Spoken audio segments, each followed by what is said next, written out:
At exactly 5:45 a.m. on May 26, 2025, a Ukrainian pilot climbed into the cockpit of a fighter that shouldn't have been able to do what it was about to do. A 40-year-old Soviet jet, now fused with French bombs, American satellites, and Ukrainian code. Its target? Russia's most feared agency, the FSB. This wasn't just any strike.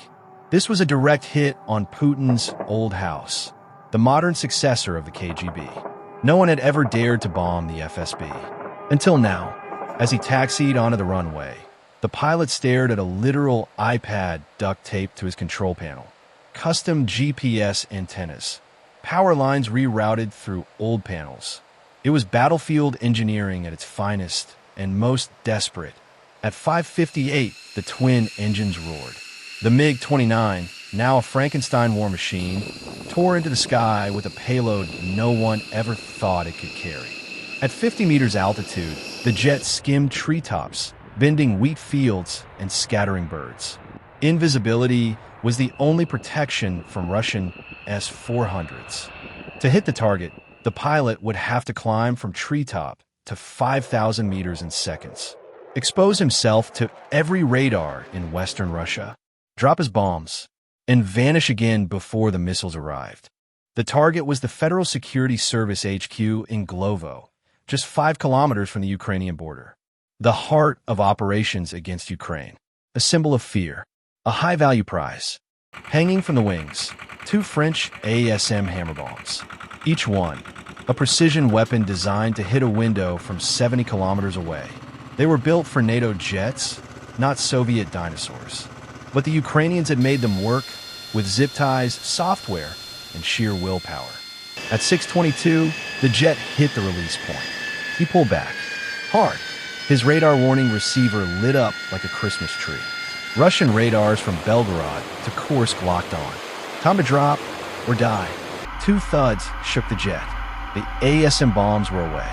He rolled inverted, dived, and vanished into the trees.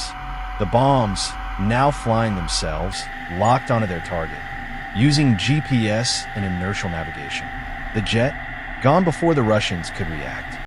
At 6:25, FSB officers were sipping morning tea, unaware that 2 bombs were plunging from 8,000 meters above at nearly Mach 1, guided by satellites to deliver judgment. As the bombs neared the apex of their arc, small rockets ignited.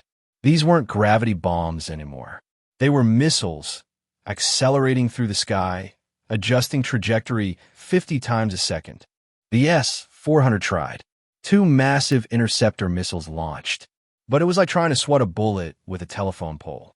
The bombs were too small, too fast, and diving too steep. They slipped through. At 6:27, the first bomb struck. A molten jet of copper sliced through floors and steel like butter. Greater than 0.3 seconds later, the second followed, a final punch to a building already collapsing. Floor by floor, the FSB headquarters imploded inward. In less than 5 seconds, Putin's fortress of secrets became a crater. Justice had arrived, flying on wings older than most pilots, but made deadly by innovation, defiance, and courage. The world saw just a bombing, but for Ukraine, it was a statement that no target is untouchable, that even Soviet jets with French bombs and iPads can rewrite the rules of war. If you found this mission as mind-blowing as we did, hit that like button, share this video, and subscribe for more real stories from the battlefield. Until next time, stay sharp.